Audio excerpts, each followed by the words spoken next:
Welcome to Dangerous African Confession HD.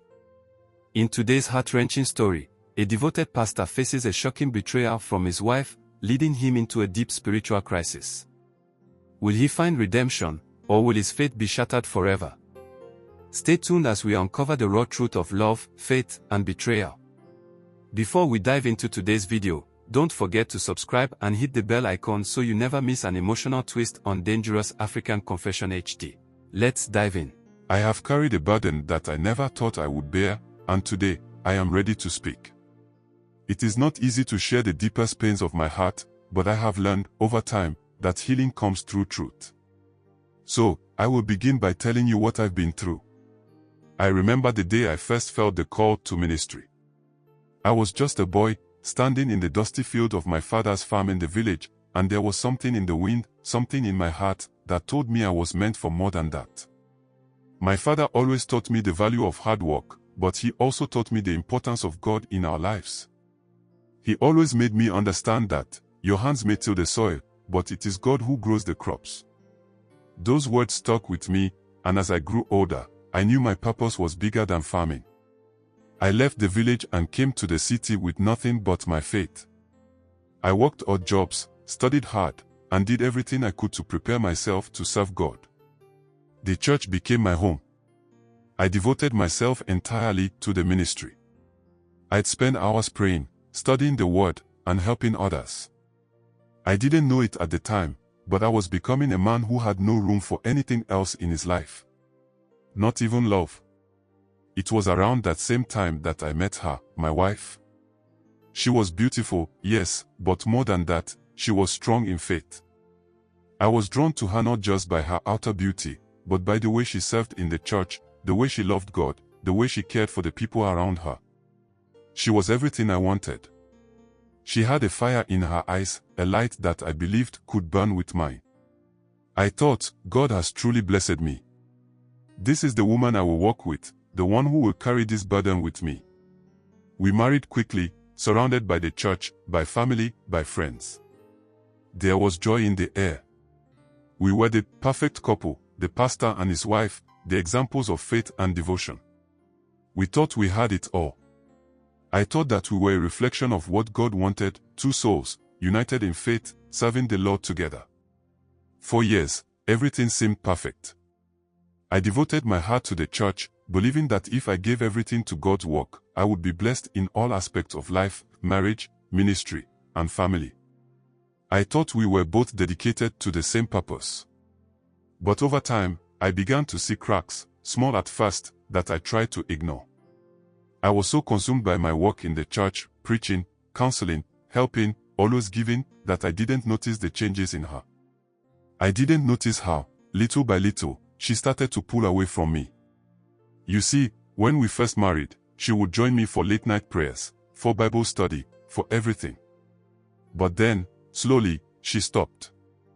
She wasn't interested in sitting with me to talk about ministry or the people in the church. And I told myself that maybe she was just tired, maybe the demands of being a pastor's wife were wearing on her.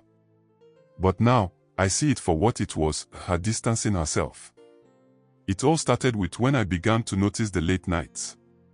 I'd come home from church, and she wouldn't be there. She'd say she was meeting a friend or out doing church business, but I knew deep down, something was off. It didn't make sense. Why was I working tirelessly, giving everything to the church, and she seemed to be growing more distant every day? I wanted to believe her, wanted to trust her completely. But inside, there was a nagging feeling I couldn't shake. And the more I pushed it away, the louder it became. Let me tell you this, there was this one evening, a Friday night, when I was so tired from the week's work. I came home, and the house was quiet, too quiet. I thought she'd be in the kitchen, preparing something for us to eat, as she always did. But no, she wasn't there. I checked the living room, the bedroom, but she wasn't in any of the usual spots. I called her phone, but it went straight to voicemail. Now, I wasn't the jealous type. I was focused on God's work, on the ministry. But that night, I felt a shift. I felt something deep inside me, something dark, telling me that this wasn't normal. I went into the study, my heart pounding. I tried to pray, to focus on my sermon for Sunday, but my mind kept racing. I couldn't concentrate. I kept thinking, where is she? What's going on? After a while, I heard the door open. She walked in, as if nothing was wrong. But I could see it in her face, something had changed. She wasn't the woman I had married. So just like a husband would do, I asked her where she had been, and she brushed me off and said, I told you, just out with a friend. But you see, there was something in her eyes. It wasn't the warmth I was used to. It was cold, distant.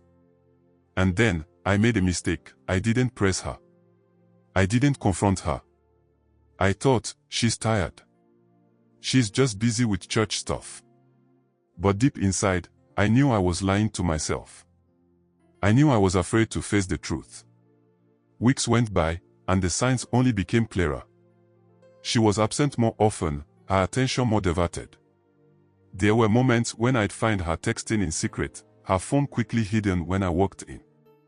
I told myself, she's just stressed. She's got a lot on her plate. I need to trust her. But the truth kept bubbling under the surface, and no matter how much I tried to ignore it, the lies started to add up. The whole thing came to me in full glare when one Sunday, after service, a man from the congregation came to me in the office to have a discussion with me. I thought he wanted a guide or counseling. But then, he had this look on his face, like he was carrying a heavy burden. He hesitated before speaking. But I told him to freely open up to me. That was when he started to tell me that he doesn't want to hurt me, but deep within him, he feels I should know. He told me that he had seen my wife with another man, not once, but several times, in places she shouldn't have been. My heart sank. I wanted to scream, to lash out, but I couldn't. I sat there, frozen, hearing the words I never wanted to hear. After having this talk with the man, I thought about confronting her right then, but I couldn't. My mind was a whirlwind, my heart a storm. How could I do this? How could I face her with these accusations? But the truth was, I couldn't escape it. It was eating me from the inside. I felt betrayed, lost in a way I had never felt before. But you see, that's the thing about ministry, we always put on a strong face. We smile, we preach, we encourage others to lean on God, to find strength in Him. But what happens when the man of God is broken? When his house is crumbling and his heart is in pieces? I had no one to turn to. I couldn't let the church see me like this. I couldn't let them know I was struggling. So, I kept it all inside, and it nearly destroyed me. One thing I want to say is that, I am not doing this to shame or tarnish any image here. But I want you all to understand that, even we the pastors do go through dark moments that you will never believe if we tell you. With this knowledge, I believe you will stop putting all your trust in mere mortal like me and you. And then place only your trust in the Lord and yourself. For if there is anybody to help you in word, it's you, yourself and your God. We pastors are only there to guide. The rest of the work relies on you. But over time, the whispers of the congregation began to disturb me. I heard the rumors, men saying they had seen her with others, whispers that cut through the very foundation of my trust. I couldn't believe it. I thought, this must be a lie. No one would dare speak such things about her. She is the woman I trust, the one I have built my life with. But the whispers grew louder. People were talking, and I could not ignore them. A pastor's life is open for scrutiny, and there I was, a man of God, leading the church, while my own house was slowly falling apart. I won't lie to you, brothers and sisters, the truth hit me like a slap in the face. It wasn't just the man's words, no, it was the weight of everything I had ignored for so long, all the signs I had brushed aside, hoping that they would go away on their own. But truth has a way of catching up with you. You can run from it, you can hide from it, but it will find you, just as it found me. I couldn't sleep that night. I tossed and turned in bed, staring at the ceiling, asking God why. I asked, Lord, why would you let this happen? What have I done wrong? Where did I go wrong? There were 1,000 thoughts racing through my mind, and none of them brought peace. None of them brought answers. The only thing I could hear in the silence of the night was my heart breaking over and over again. I lay there in the dark, feeling the weight of betrayal crushing my chest. My mind kept replaying the scenes, the whispers, the rumors, the late nights, the secrets. And with every thought, a new wave of pain hit me. I wasn't just hurt, I was humiliated. Here I was, a man of God, a pastor, and I was being betrayed by the one person I had trusted most in this world. I wanted to scream, but no sound would come out. I wanted to curse, to lash out, but the words wouldn't form in my mouth. The truth is, I didn't know what to do with myself. I didn't know how to look at her, how to speak to her. The love I had once felt for her felt so distant, like it belonged to someone else, like it was a memory of another time, another man. My heart was shattered into pieces, and I didn't know how to put it back together. The next day, I told myself I had to confront her. I had to know the truth. I couldn't keep living in this lie. I couldn't keep pretending everything was okay. But when she came home that evening, I was still hesitant. I stood in the living room, pacing back and forth, wondering how to say the words. How do you ask the woman you love if she's been sleeping with other men? How do you even bring yourself to ask such a question without feeling like your whole world is falling apart in that moment, my brother?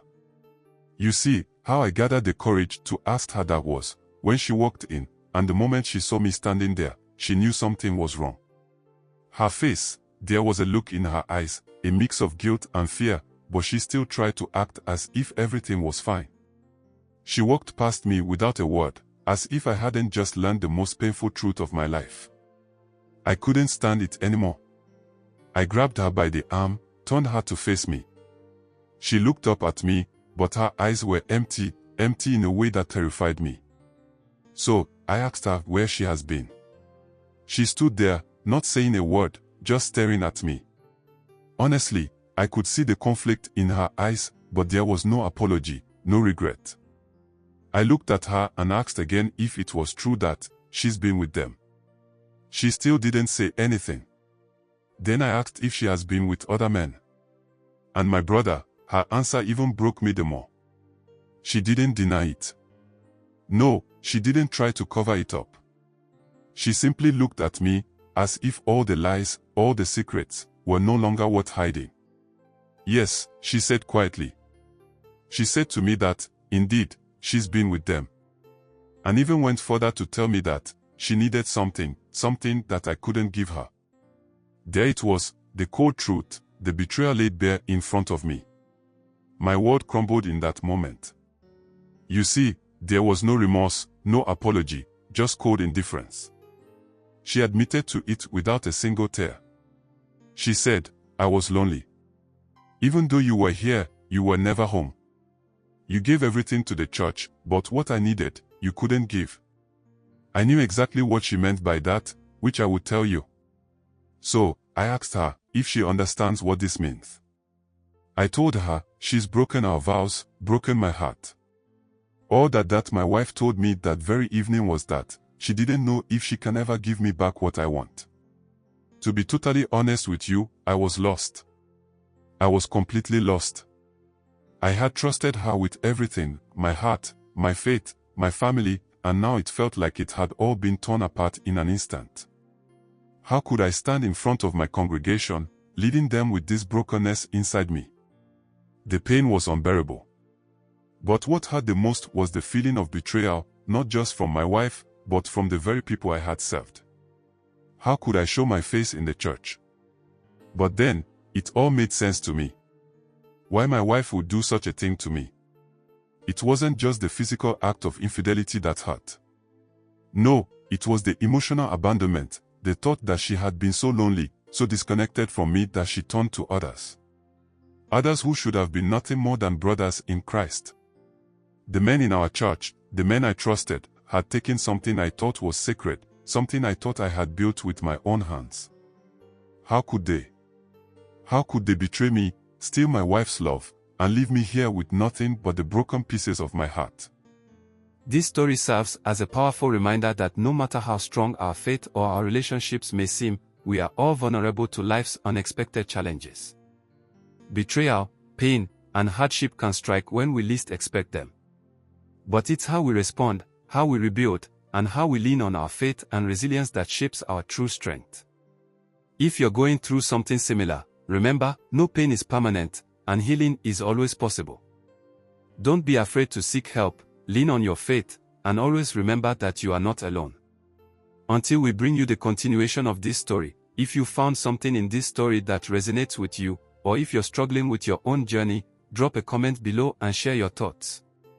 We're a community here to support each other.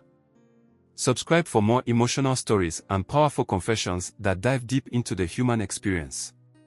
And don't forget to hit the bell icon so you never miss a moment of inspiration. Stay strong, and keep believing.